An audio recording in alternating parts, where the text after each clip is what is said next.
Hey, this is Justin with the Fine Audio Video. Finally got caught up with Kolby with Advocate Security. He had an emergency that he had to attend to in the field.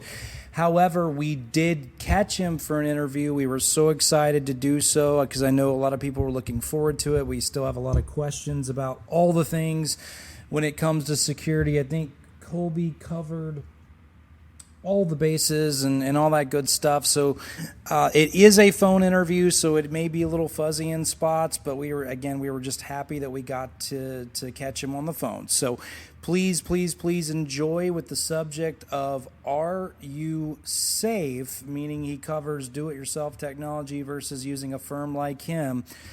We're so excited to cover the topic with Kolby, so excited to have Kolby. Kolby, thank you so much. So enjoy the interview on your Technology Rocks podcast.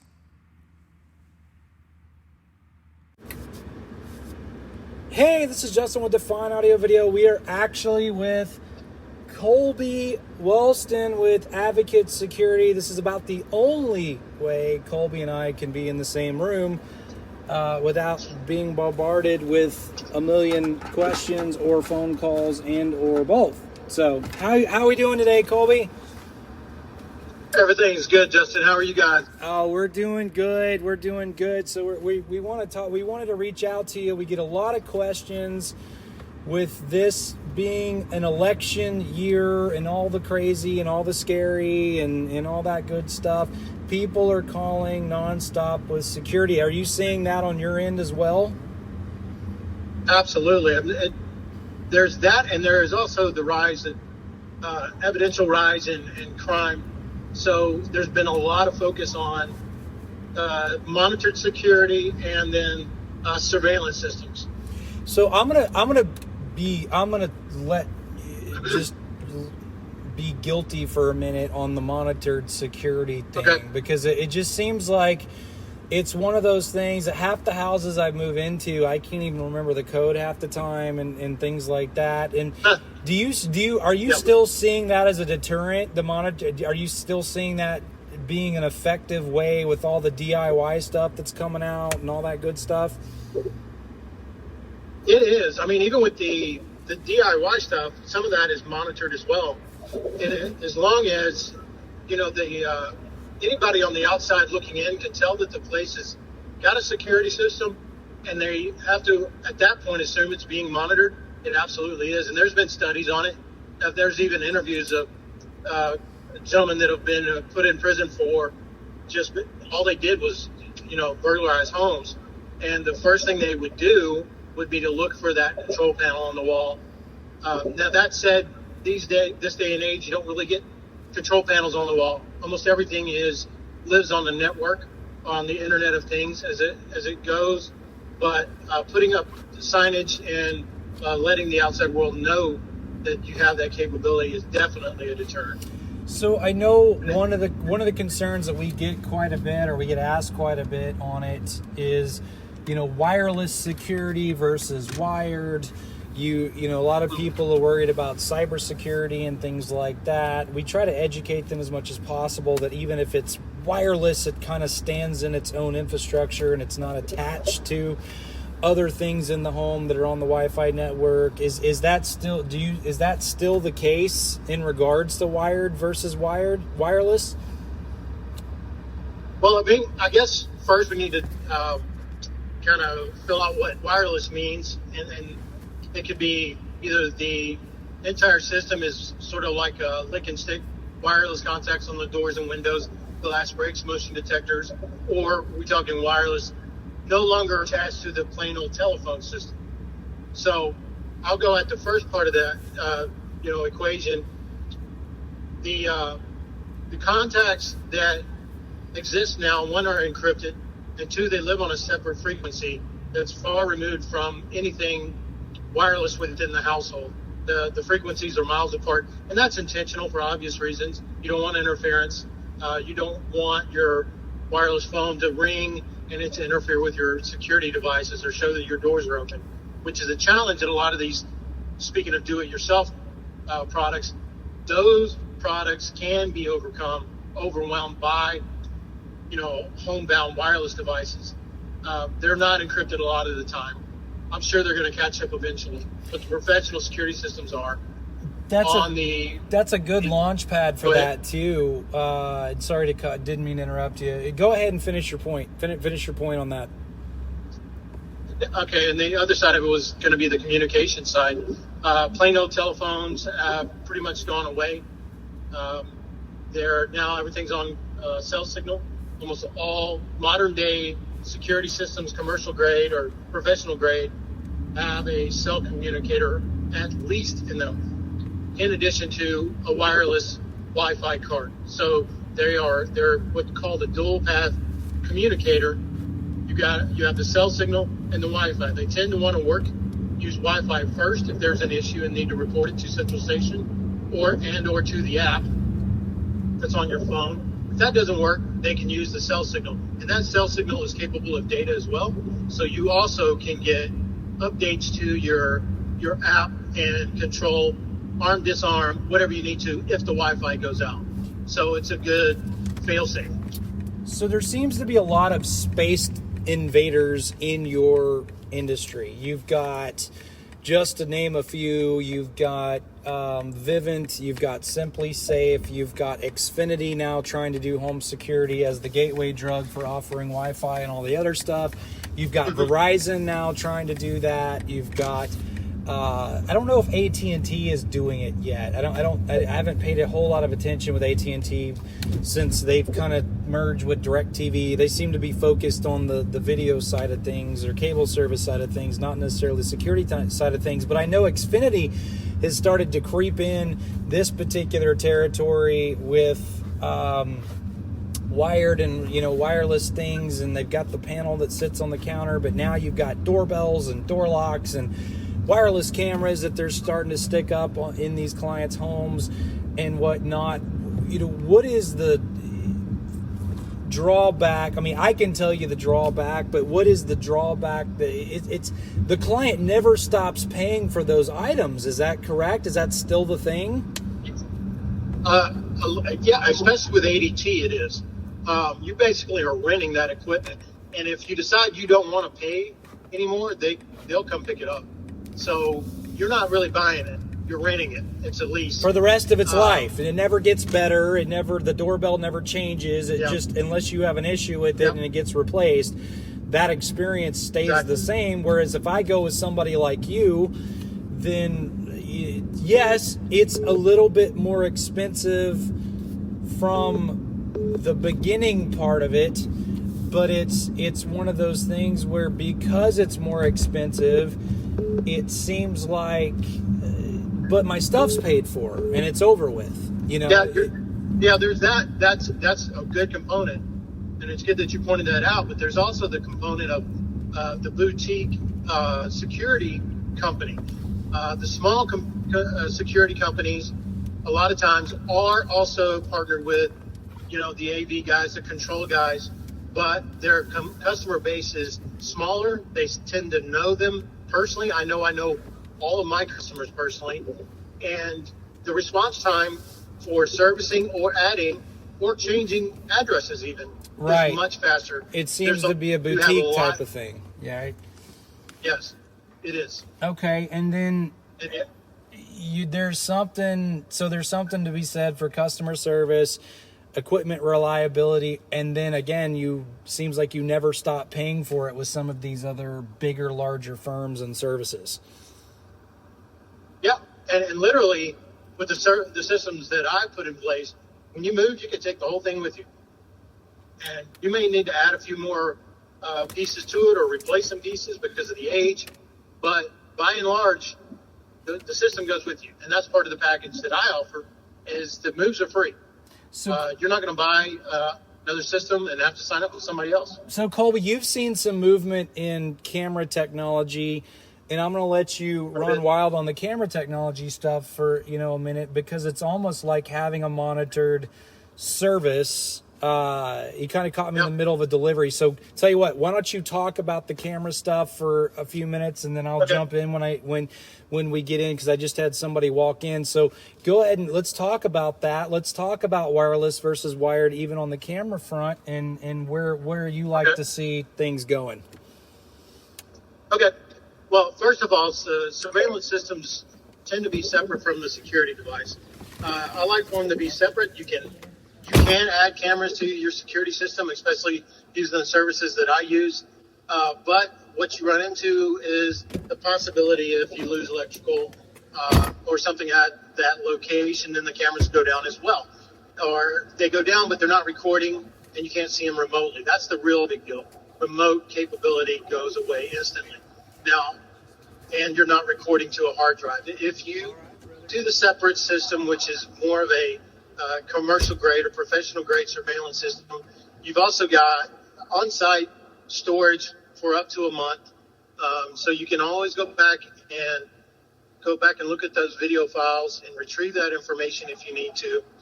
Plus, if you do decide you're going to change security providers, you still have your surveillance system in place. And again, a lot of times those cameras will last you easily 5 years or more, and the warranties these days are lasting at least that long, 5 years. That's the standard on surveillance equipment. So, wireless, nope, that's been something I haven't done a whole lot of, but I have, if necessary.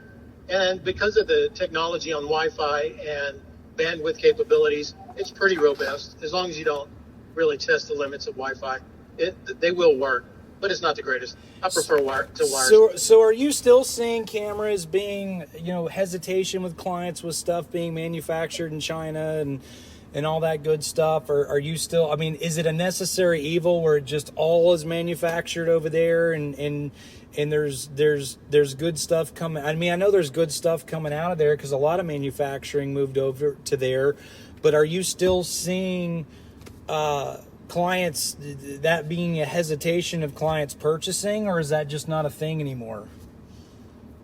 No, well, for those that are aware and keep, aware of the political winds and things of that nature, a lot of times it is an issue for them. Now, when it comes to government installs, yes, there is a thing called NDAA compliant.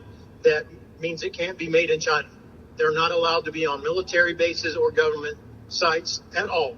So, but there is almost every major manufacturer out there has a line of NDAA compliant products. Now, of course, being that they're not made in China, they're more expensive, but they're also, you have the benefit of usually being a lot higher quality because they are made in either Korea, Taiwan, or the United States. So, there is those two different things. But by and large, I would say your day-to-day customer isn't aware. And yes, China has done a good job of copying our technology. It makes some pretty good stuff. Well, so is there particular brands are there particular brands that are your go-to brand for that particular application? If you have somebody that is sensitive to the security breach and all that stuff, I know Hike Vision, I think, is in the clear now, right? They can be used now because they went through their checks and balances to make sure that they could be used in government buildings and whatnot. Is there a particular manufacturer that you recommend on that front? Well, if there's one, there's only one manufacturer in the United States for surveillance systems, maybe two. I would say probably the Bosch product line and Pelco product lines, and I think maybe some Sony, but that's more professional video. But those come at the price tag of being made in California cost or Germany. So yeah, the Pelco is a hands down best product you're going to be able to buy on the market, but it also comes at that same price tag. Almost every manufacturer makes a line that is compliant because they want to be able to get in those doors. Okay. Yeah, no, and then, so let's talk about another sector that I know that's kind of creeped in your territory, and I've found over the years, and I'll just tell them myself, that this sector seems to be somewhat confusing to me, and that's the DIY. That's the DIY stuff, because I'll go into the big box store, and I'm a technical guy. I'm smarter than the average bear in most cases, but when I go to Best, that's what people say anyway. In most cases, when I walk into a Best Buy, it's somewhat overwhelming because I see rows of door locks and rows of cameras and rows of security systems and rows of light bulbs and rows of light switches and rows and rows and rows and rows and rows and rows of all the things. And what happens is I'll get locked on, well, I love the way this door lock looks, or I love the way these cameras behave, and I love the way this doorbell looks in comparison to that, but none of it works together. So it's all confusing. And it's one of those things where it's like, or your wife goes to the store and she picks out this doorbell because it looks cool and this lighting because it looks cool, and rightly so. They know what looks cool more than we do and all that stuff, because I don't pick out anything. And with that being said, it seems like you're trading all of this fun stuff to work with a bunch of stuff that doesn't work together, and that's when it becomes confusing. And then I don't want to buy anything because I'm now confused, and then I leave the store confused, and I don't ask about it until I run into somebody like you, or they come into our store and they start talking about it again. And it just seems like that's kind of creeped into your territory. Ring has jumped into their security field, and Google has jumped into the Google Home or Nest Aware or whatever it's called. And I'll tell my story with Google. I had a Google door, or I had a Nest door. It wasn't Google. I had a Nest doorbell, and I had August door locks, which worked at the time with the Nest doorbell. And then I had lighting that worked with Nest. And then I had these other accoutrements that worked with Nest. And then about 6 months later, Nest was purchased by Google.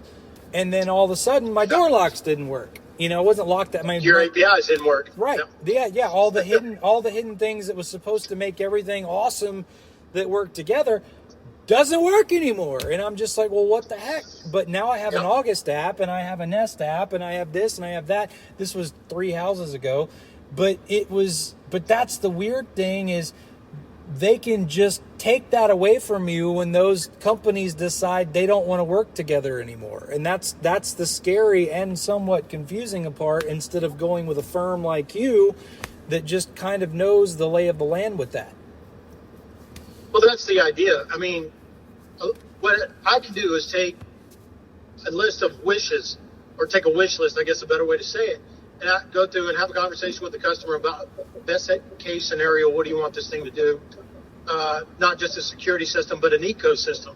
So it not only monitors and keeps your home safe, you can look at the cameras, but you can also change the thermostat, lock and unlock doors, open the garage door. You can open the front gate if you need to. If you've got a gated community or a gated yard even, you can set up photo beams to detect intrusion for people walking across the yard, which recently has become pretty popular. But all of the devices that are added by me are either one made by the manufacturer that has designed and built the security system. They also do all the others. So they're kind of integrating with each other. Not kind of, they are. Now it's become an ecosystem. Just like I said, they're building all of it together so that it works together. And sometimes you can take some Nest products and some whatnots and make those things work as well. But it's one of those things you can have a conversation with the customer and say, yeah, that's not going to work. But are these products, Kolby, are these products really safe and secure? I mean, do you feel secure with a Google speaker in your home, listening to all the things and doing all the things? You can literally see the Apple. Part of the reason why I don't wear Apple Watches anymore is because, I could glance down at any moment and see my whole conversation scrolling across the screen for no reason, and it's kind of weird, it's kind of murky. I know it's attractive because you can go to Home Depot and get it, or Best Buy and get it, and all this other stuff. But then it comes into play is, are those things actually being monitored by the same central station that you guys are being monitored, or is it kind of going sideways, or how does all that work? Well, that's just it. They could be selling your data, and Google is doing it, and doing it without saying that they're doing it, letting you know they're doing it, or asking permission to do it. Either one. Well, have you ever read terms and agreement? I mean, have you ever? Nobody does. Yeah, nobody does, because they just want to use their $600 TV that came from Wally World or whatever. You know, you got to agree to terms. Otherwise, it's not going to work. And if you say disagree, well, then guess what? Then it doesn't work. So, you know, and I see it that way. I mean, I see a point of failure is, ladies and gentlemen, how often do you have to reset your Wi-Fi router? You know, do you really want your cameras on that same Wi-Fi network? You know, how many times does Xfinity go down, or the yard guy hits a fiber line trunk that feeds the whole area? How many times does that happen in your neighborhood? Well, guess what just went down along with that? Whereas a standalone camera device kind of jumps into that, you know, it doesn't matter. It's still recording. But if you lose Wi-Fi, it's not recording anymore. Yeah. Yeah, and I was going over those points whenever you were just a second ago. Yeah. And just kind of explaining the difference between wireless and Wi-Fi. Well, it just means that I halfway know what I'm talking about when it comes.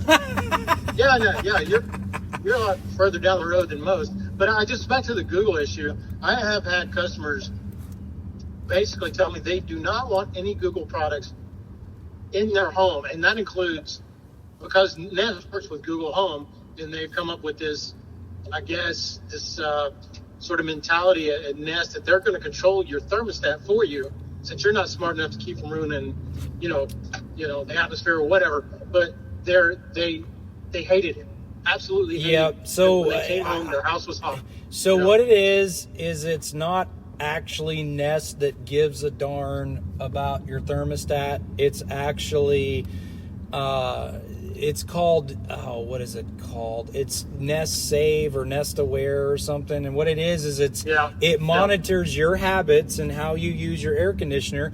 And what it does is it turns it up 1 degree, you know, a month until you notice, and then it waits for you to go walk over there and turn it back down again and say, hey, stupid, this is hot, you know. And you can turn that off. It's not just the Terminator Cyberdyne that's messing with your thermostat, but I can understand, because I did notice that feature many moons ago when I had Nest thermostats, and what it was it was trying to save you money exponentially, X, Y, and Z per month. Didn't really have a lot to do with the EPA, but maybe in California, Nest, you know, that's different, but that's a whole different animal. Anyway, it's coming. Oh yeah, no, it's coming. It's coming, and we've kind of seen it. You know, even I did a podcast. In fact, our last podcast was titled "With That Being Said," because apparently I say that too much, according to Ian. But with that being said, no, there was an announcement that they were going to stop making projector lamps, meaning they're not going to make mercury-based high output. Incandescent. Yep, and all that good stuff. And so that's coming to an end. And there's a lot of interesting things that's going on. So some people have taken the extreme opposite and said, I don't want it connected to anything home. Manual door locks are just fine for me, thank you. And manual thermostats are just fine for me, because if I want it 65 degrees when I sleep at night, then by golly, I'm going to do 65 degrees when I sleep. Yeah, it's my business. And I can burn up my AC any way I want to.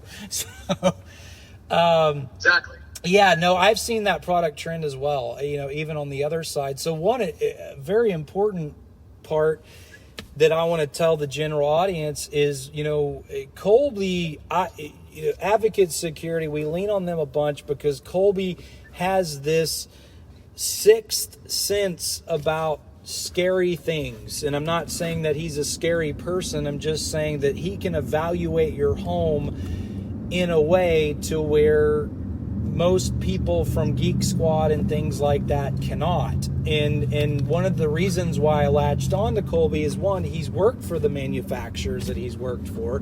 He's worked for the guys that builds the stuff. He knows how it works, ins and outs, and just kind of moves on from there. But one of the talented things that he does is he likes to be the scary guy. I like to be the fun guy, so that's why this works. So, but what it is he's one of those guys that is, if he has, and this is what I want to get my point across, the people that are putting in Ring cameras and Nest Aware, notice they're not called security systems. They're not called security cameras. They're called surveillance. So they're getting away with a lot of that. In the state of Texas, you actually should have a license to be able to put that stuff up. Kolby has that license. He's been bonded. He's been he has to do a background check every year to make sure he's okie dokie and doesn't fall. He falls within that parameter. So if you see Kolby at your door, he is a bonded, licensed security person that works with the state of Texas through that license. Is that not correct?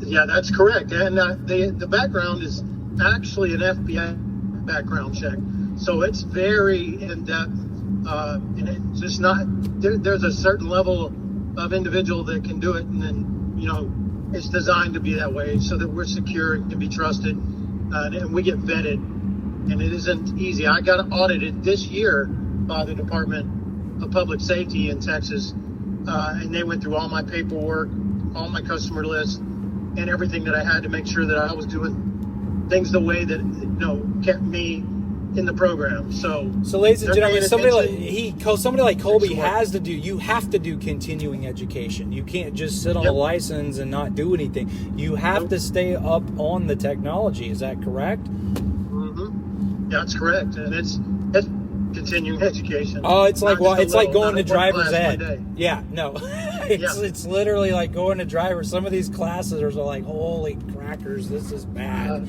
This is really boring. Really boring stuff. But the thing is when you're hiring somebody like Geek Squad to put in your cameras, or hiring somebody like Geek Squad to do all this stuff, in all technicality, they're not actually licensed. But that's why they use that terminology, surveillance, not security. Yeah. So, I mean, if you have a problem... There's been some issues. Well, and if you have a problem, you can't call them to help you bring up... The police can't call somebody from Geek Squad to help them pull up footage. They would be calling somebody like you, hey, Kolby, can you come help me pull up this footage from this date, because we need to look at the the stuff and all. You better make sure your I's are dotted and your T's are crossed before jumping into that stratosphere, which is why you're here, which is why we use a firm like you guys, because I don't want to know any of that stuff. Yeah, understood. but yeah, no, and that's what makes it a synergy. So Kolby, break me down. So take me in to the basic walkthrough and evaluation. When I call you, or when if I'm a client, I'm your client, and I'm calling you on the phone, what are those clients? What do they expect, or what should they expect from a firm like yours? What are you checking out? What are you doing when you go do an evaluation like that? Well, the first thing I do is, find out. A lot of times they'll call me and say that they want some security, and then I have a conversation with them about, let's define what that means to you. So that usually will tell me and them, and I can help fill in the blanks for them, what, if any, products that they're looking for, anything new, additional, or what if they're looking for an ecosystem. More often than not, I'm getting just a surveillance system or just a security system. Sometimes and that is really a functional system for the customer, where they can see security, surveillance, thermostats, home control, the whole 9 yards, all on one app, and that gives them situational awareness. But more often than not, what happens almost every time, I hate to say it like that, but what happens every time is I have to find out what their expectations are, and then go according to that and say, okay, well, here's the reality of what you want, and then what we can do, okay? And then I'll give them a couple of a menu of items that they can choose from, because to swing for the fences or do the basics. and we go from there. So, Kolby, do you treat it differently if somebody is already, heaven forbid, somebody's already been through trauma? If somebody's already been through an event where I got to go buy a gun, or I got to go get a dog, or I got to go, I got to beef up security, and I want to see all the things. I know a lot of those cases you've come into like that. Is that situation treated differently than just your normal, hey, I want to get security camera stuff? Yeah, it is. In terms of, I do more of, let me do a site survey and to give you complete, and then I'll recommend what I think is going to give them complete situational awareness and the best chance at being secure.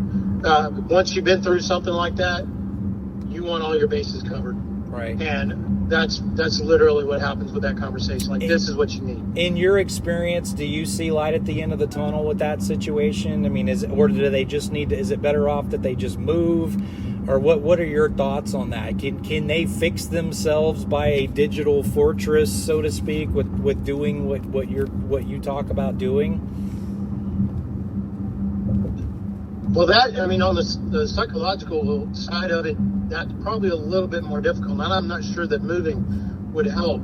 It might, depending on where they're at and what the circumstances are. But the peace of mind that you get from having the situational awareness, plus knowing someone's going to call the cops, if your alarm goes off, there absolutely does change your mindset and your sense of well-being. Have you seen on the technology side of things, have you seen that camera monitoring, I know you touched on that a little bit, or maybe you haven't, maybe that was when I was unloading that order.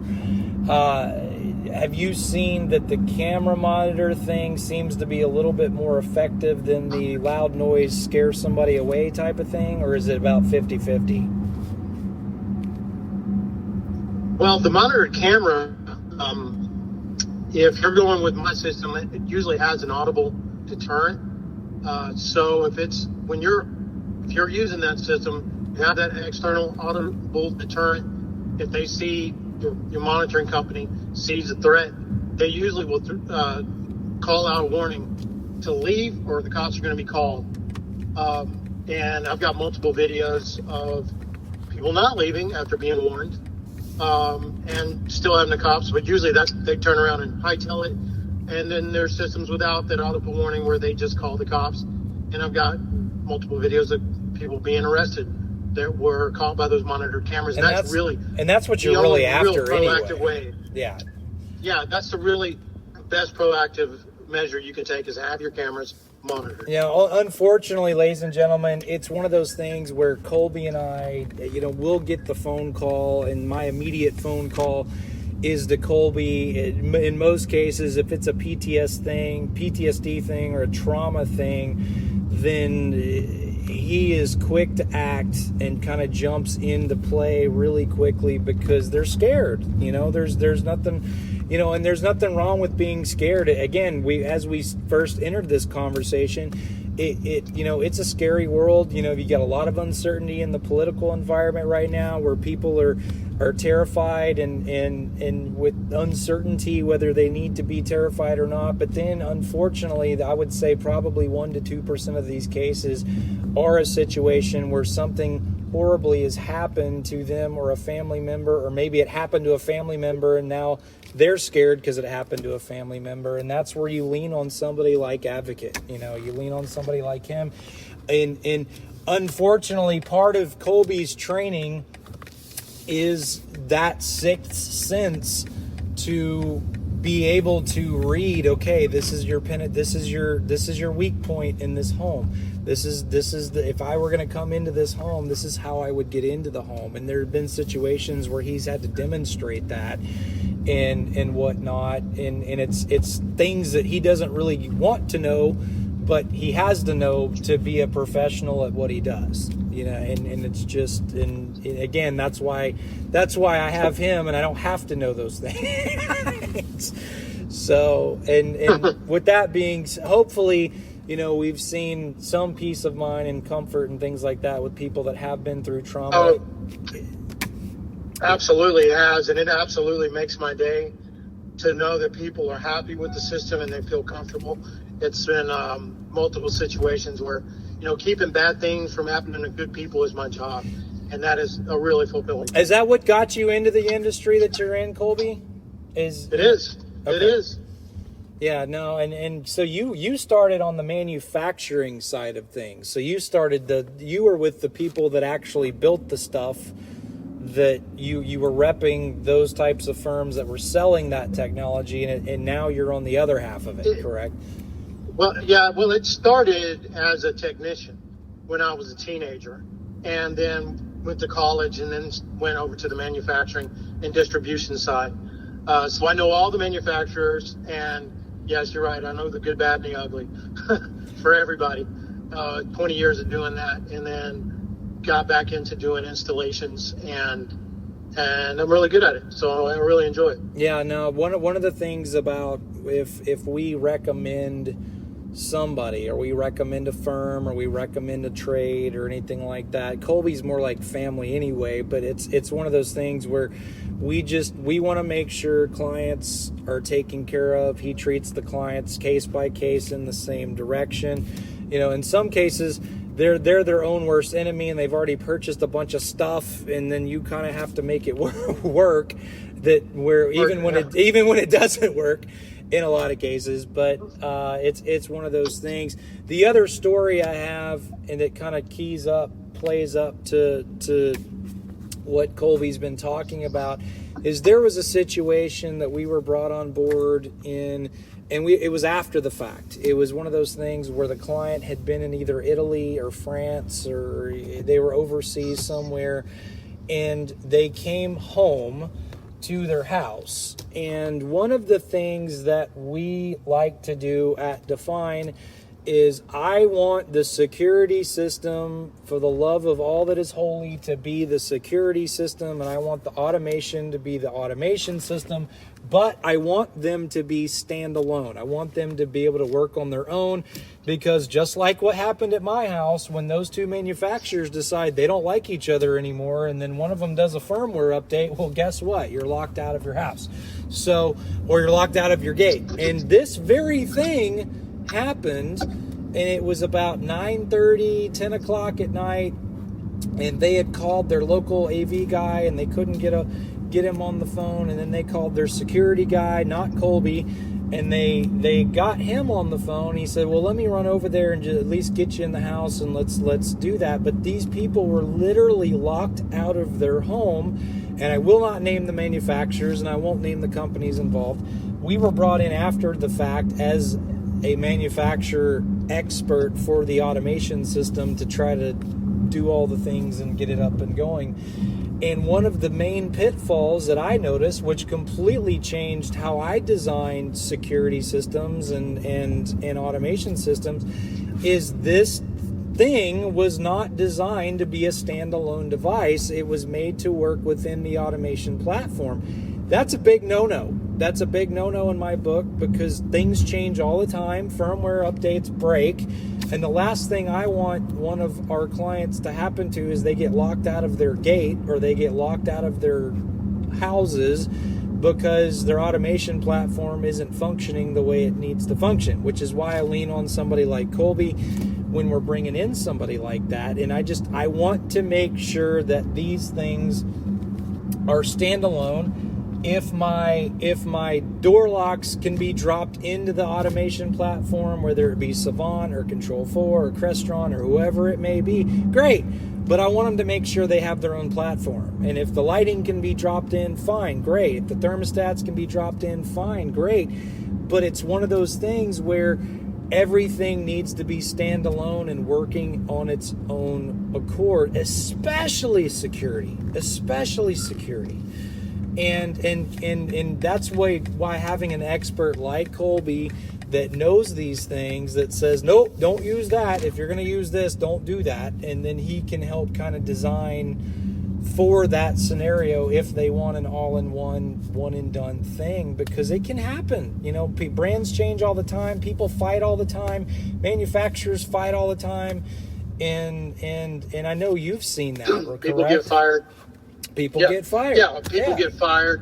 That's a big one. and people get fired, or there's some sort of breakup, whether it be a professional or personal, and you need to change the situation so that that individual or group of individuals doesn't have personal things, or even your business equipment, which it happens all the time. Yeah, no, short story long, keep close with your designer as it comes time to put this fun stuff in. And in my opinion, it's not important for me to drop home security into something like Savant or Control4. It can be done. However, if your music doesn't work, it's not the end of the world. But if your alarm goes off in the middle of the night and you go walk up to a Savant or a Control4 or a Crestron panel and you can't turn it off, that's a big deal. That's a bad phone call. So Yeah. it's one of those things that, again, that's why I stay away from it and I surf away from that wave, is because that's why I used Advocate and guys that specialize in it, like Kolby, and that just know the ins and outs of it. Because if he says, Justin, I wouldn't use that, or I don't think that's a good fit for what you're trying to do, by God, I'm going to listen to him. I'm not going to reinvent the wheel. So because of that situation, this was a large home. It was a 20,000 square foot home. It had 2 gated entries. Not one of the gates worked to get into the home. Could you imagine that, Kolby, coming home from vacation? The last thing you want to have to second guess is your gate controller. And they called the security guy, which it wasn't his fault. It wasn't, he was kind of, they called, actually, it wasn't even a security guy that was related to the system. They called a security guy just to try to get in. He was the name of the manufacturer. He was on their website. So they called him off the website at 10:30 at night.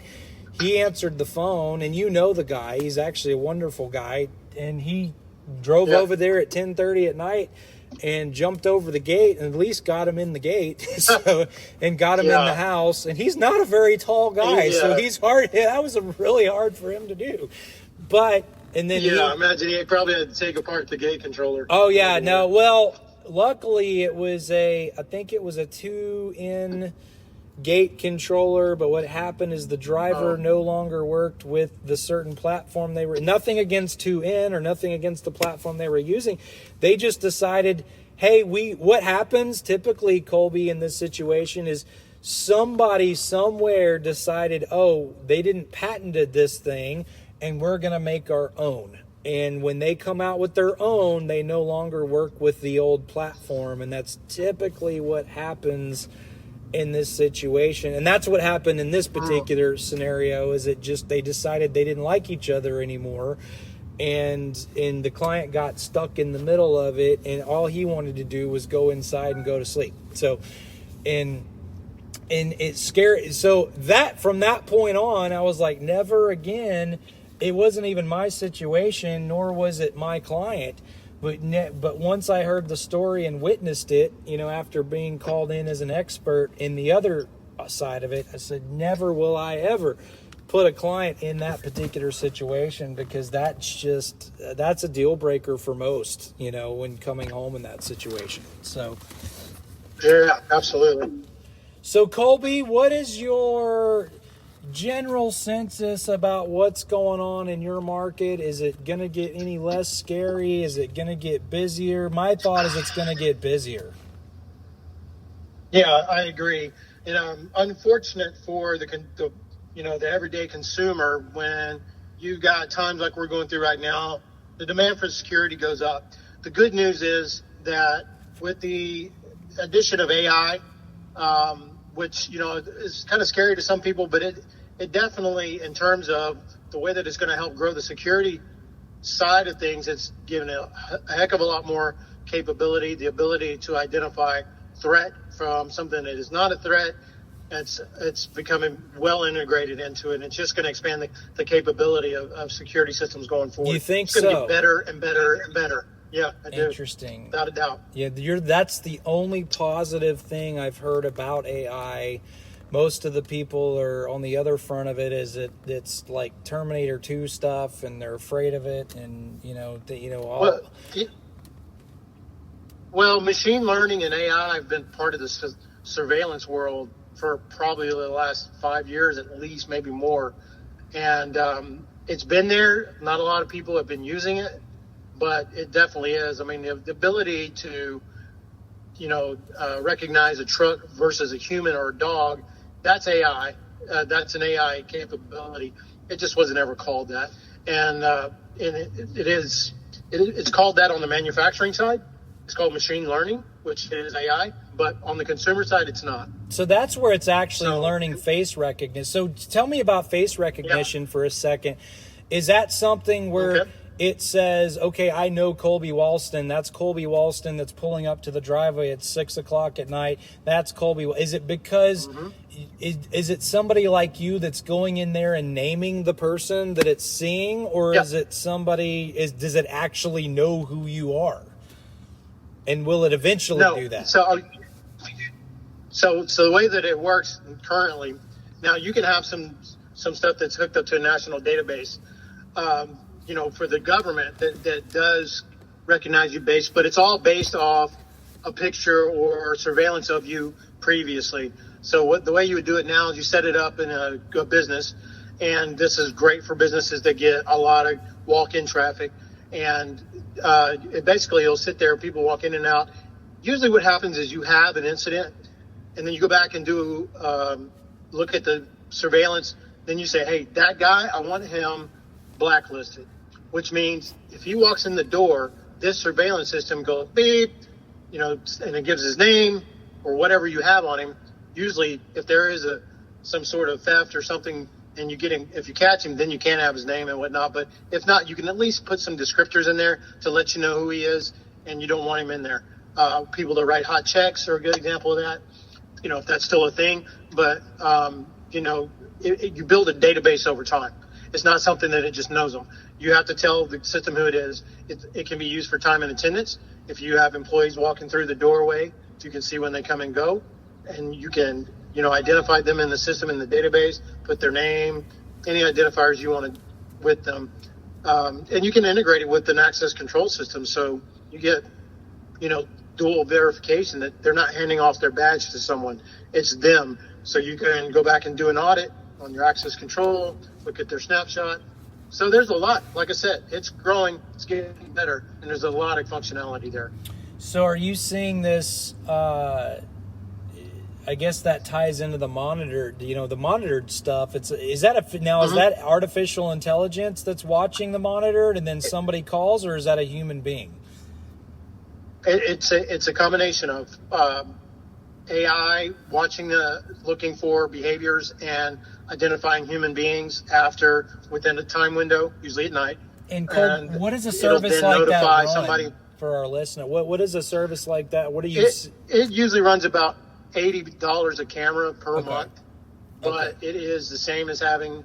No, it's not the same. It's better. It's a proactive way of protecting your business, which is usually what they're for. Anybody that's carrying inventory, either in a gated area or a fenced area, or inside of a warehouse that has been broken into, you have that monitor camera. $80 a month is nothing compared to what it's going to cost you for replacing that equipment, or what it'll cost you for a security guard. Security guard is going to run you $50,000 a year, and you're paying a fraction of that for monitored cameras. 1 or 2 is really all you need on one property. On the points of egress, maybe any point where people can get to that inventory or equipment. Some of the better known tractor dealers out there definitely use the same thing, and it's worked wonders for them. Their loss ratio has gone to 0 in any location they use it. So have you seen that? So we've seen this a lot. I mean, this is a newer division for us, or for you, I would say. But we've seen a lot of movement in this in the PTSD or trauma category, where somebody's experienced trauma or a threat or PTSD from a burglary or a home invasion of some sort, heaven forbid. But we've seen a lot of movement there, as opposed to security monitoring. And this is one of those things that can be modified. You can swap cameras, you can change cameras, you can change which ones are monitored or what times it's monitored, and kind of if you start to feel safe again, you can somewhat cancel that, correct? It's not a contract thing? Well, they typically will sign you up for at least a year. Okay. Well, I mean, that makes sense too. So going in the AI stuff, let's tiptoe into that for a second. Are you seeing a Okay. lot more cyber secure? Are you being asked a lot more about the cybersecurity type of stuff Uh, as well? Absolutely. Yes, absolutely. And to the credit of the manufacturers that have been in the news somewhat uh, for being what they call hacked.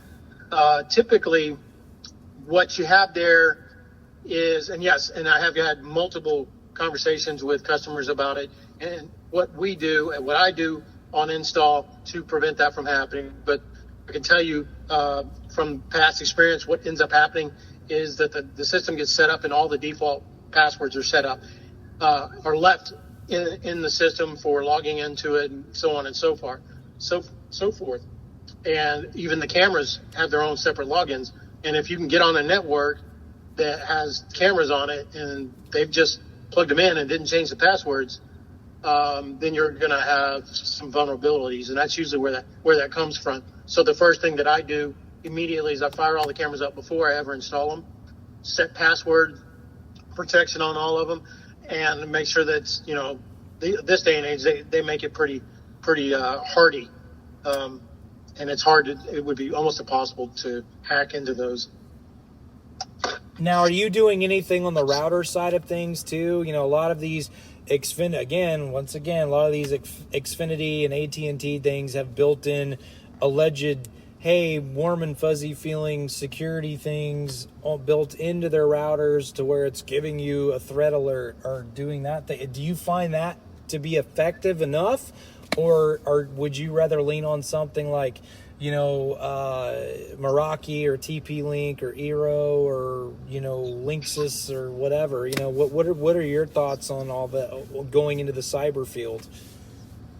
Yeah, I mean, just like you do, if I'm going to put that surveillance on the network, I would prefer we're on a Eero or TP-Link network. That tends to be a little higher in the cost spectrum. So, an Eero would be a default, and the TP-Link would be an easy default. You have your own router. You've got a controller, so you can see all the traffic on the network. And then the same goes for Eero. We get kicked pretty hard on Eero because they're related to Amazon, and I don't really see that being a downfall. To me, that says, hey, they got a bigger piggy bank than everybody else. It kind of falls into that Google Wi-Fi thing. I'm not a giant fan of the Google Wi-Fi thing, and because they've been caught on the Snoopy side of things as far as marketing and sending you weird emails and all that stuff. Eero seems to have veered away from that as they've jumped into the professional category now with their Eero Pro stuff, and then they've got now their PoE injected stuff. And I have found that their firewall has been very effective with threats type of things. In a layman's term, something that the client can navigate without having to be an IT professional or having to understand IT language. It says somebody has tried to hack your account 15 times, and here's the following IP addresses, and here's what's gone into your system. Eero still kind of gives me the warm and fuzzy, because to me it's like the Sonos of networks. It just kind of works, it kind of works. And you kind of set it and forget it, and you never really have to mess with it. We came from the world from things like Meraki and Luxel and Arachnus and then Pack Edge with the $800 access points and all this other stuff. And I've found that they don't really work any better or aren't as advanced as what some of these guys like Amazon's putting out, But I wondered if you get asked about that quite a bit, because you're the security guy. I do, and and you're right, and you hit the nail on the head. I rely on people like Eero and TP-Link because they're the experts at it, and you put it in place. It's secure. Right. Yeah, Ubiquity's a good one. Yeah. So what I would say with somebody like Kolby is that one of the things that you move into when it comes to surveillance, when it comes to the things that they're working on, a lot of people say, well, if my cameras are wired on the network, how are they safe? Well, Kolby, you want to jump into that, talking about how they're on their own street, so to speak, when they use a system like you're using. Is that correct? So can repeat that question to me? I guess I'm trying to understand. So when they have an existing system? Yeah, when a lot of people are saying, well, why are your cameras safer than something like a Nest or a Ring, when your stuff works on the network? That's because your stuff works on its own network. Own network. The NVR is on your network, but the cameras are safe because the NVR is the gatekeeper. Is that correct?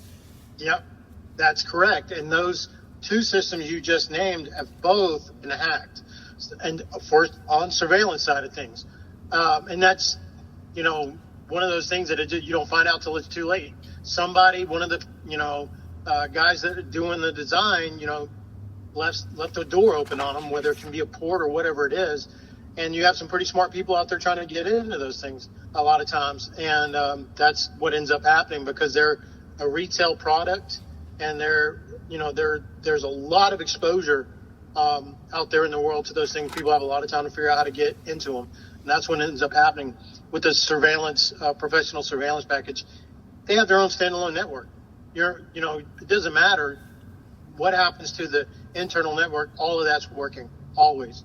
There's no turning it off, especially when you have the protections built in that you're supposed to for power loss and, power surge and things of nature. But can that be said right too for things that come from Hangzhou or whatever, China or whatever? That wasn't being sarcastic or making fun. I was just saying, is that no? That's actually a place, but is it okay? I thought it was. That's why I said it. Yeah, it is. But is because it's in your system and it is locked down, should they feel safe with that? Because again, the first thing that I'm asked when they say I can't log into I can't get my cameras to work, the first question out of my mouth, Kolby, is do you know your username and password? Because if you don't, exactly, these devices are made to keep even professionals locked out of them. That's right. They're bricks once you do that, usually. Right, so, and if you forget your name and password, and that's also important if you're using a firm that's not Advocate, because typically the first thing that Kolby will hand you is either a USB drive or a card or something that hey, this is your stuff. Here's your passwords and things. Don't lose this because, for God's sake, I've got thousands of them in the field. I don't really want to remember all of them, but that it's that type of thing. But that's the first thing you vet somebody like Kolby, if it's not Kolby, is to make sure that if you do forget such things, that you have a way to get in or around or whatever, because once these things are locked down, again, they're made to be locked down. That's the difference between something like a Nest and a Ring versus what he does or what somebody like Kolby does. So one last question, Kolby, and I'll let you get on to your daily life. Okay. The AT&T thing was a little weird, the whole cell structure shut down and internet shut down, and even I think Xfinity even shut down a little bit during that time. Do you foresee weird things like that happening? Do you know what that was? Have you seen any white papers behind the scenes on any of that stuff? Was it just somebody that spilled a Pepsi on the keyboard? Or do you think it was trying to be hacked? Or do you think it's other things? What is your 10,000 foot level synopsis on that? Well, I suspect that it is something I've been paying attention to. Now, it's possible that you had some engineer. They're saying that this was somebody that didn't follow the due diligence for setting up additional capabilities on the network for it to be able to shut down to the degree it did. That's a heck of an oops. It's a little bit more segmented. Yeah, I mean, you're talking about, like, I mean, Millions. somebody's wireless access point going out and it's shutting down the whole block. So Right. I don't think You shut the whole country down, brother. Yeah, the government's investigating this, and there's a reason for that. And I think we're going to find out there's more to it than what's been said. I think AT&T was doing damage control. Simplest answer to them would be something just to get people to calm down, not start canceling service, because that's worst case scenario. But I think we're going to find something out, and then they're going to, we've already solved the problem. And I think T-Mobile was already. base. I think T-Mobile was the, and then the one that what's his name, Ryan Reynolds owned, Mint Mobile. I think those were the only two networks that that didn't go down, and I think that's because they're on the same antenna.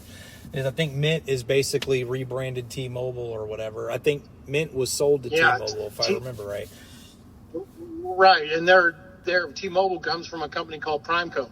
So oh wow! Okay, that's like wow. Yeah. All right, yeah. There's a rap song about that somewhere. With the little alien and the antenna or something. Yeah, so they have their own towers, but everybody else co-locates with Verizon and AT&T. They use their cell towers. Did Verizon go down too? I didn't read about them. No, but what I'm saying is that they're Verizon and AT&T are separate networks. There's a lot of networks that are basically leasing that space from AT&T. They're just rebranding it. It's like it's like Mall Bell. It's like Southwestern Bell 100 years ago that were selling their own phone cable and landlines to everybody else in the area. And the reason why they did that is it was jurisdiction related. They couldn't have this service in that area. So, okay, we'll sell it to this trunk and still make money off of it. But, no, I found that fascinating. I hadn't got a chance. Again, you and I both run literally 1,000 miles an hour on most occasions.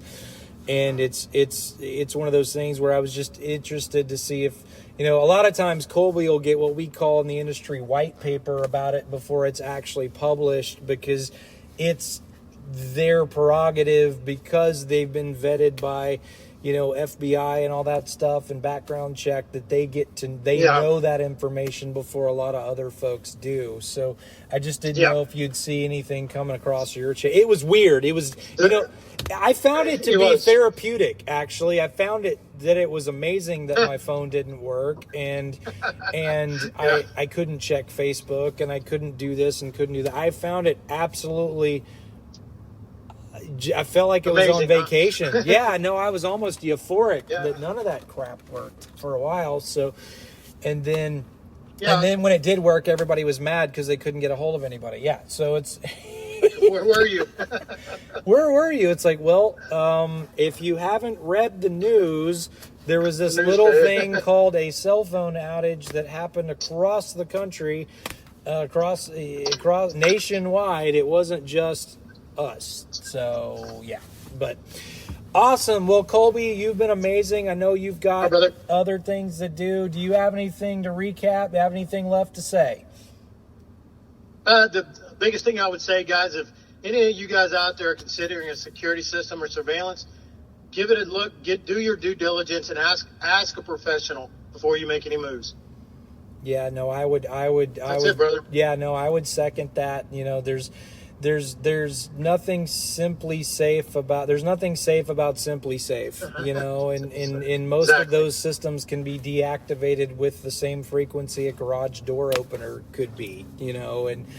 And in fact, I'll tell you. Here's a funny story, and I'll let you go. Okay. My wife called she opened the garage, and she, as she takes the dogs to work all the time. And the dog, the garage door was open. And so she opened the garage, and the dogs rushed out the garage door, and it was a big event. And she had got upset about, why'd you leave the garage door open, and blah, blah, blah. And I was like, well, I didn't. And she was like, well, yeah, you did. It was open. So thank goodness my Q security stuff has a history that said Justin opened garage door, Justin closed garage door, and then about literally 15 minutes later, the garage door opened again. if it can happen to me, it can happen to you. Just there's nothing fail proof or simple. That's why I lean on people like Kolby, because they know the ins and outs of all that stuff. And then we made sure that we both got notifications if it ever opened again or happened again, or we also have a thing called auto close where it sends an auto close. I know Kolby does that on door locks for to make it sure it auto locks. There's something to be said about people that know what they're doing, folks. It's just, that's what it is, and that's why we lean on people like Kolby. Kolby, thank you so much for joining us today. I know it was a crazy day for you. I know we planned on doing this in person, and then you got a call and I got a call and we all got a call, and just like the Ghostbusters, we got to go chase ghosts and fight gremlins. So.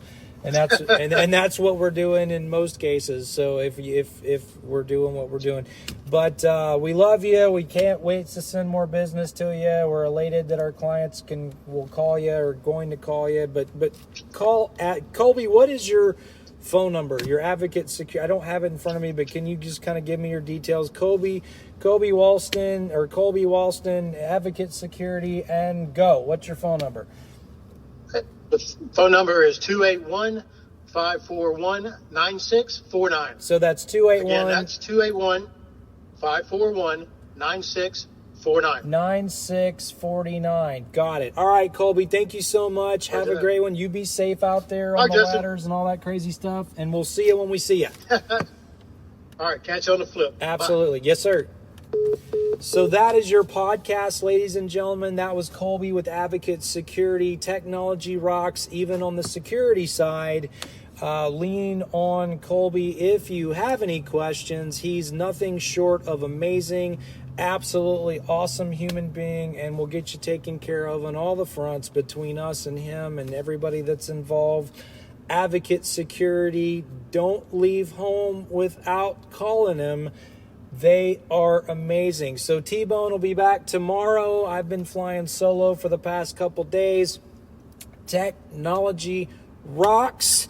This is Justin signing out. Enjoy your evening. Enjoy your drive home. If you have any questions, don't feel free to call us 281-296-6600, or you can call Kolby's number to ask him directly. Just say Justin from Define AV, or you listen to the Technology Rocks podcast and you have more questions about all the things.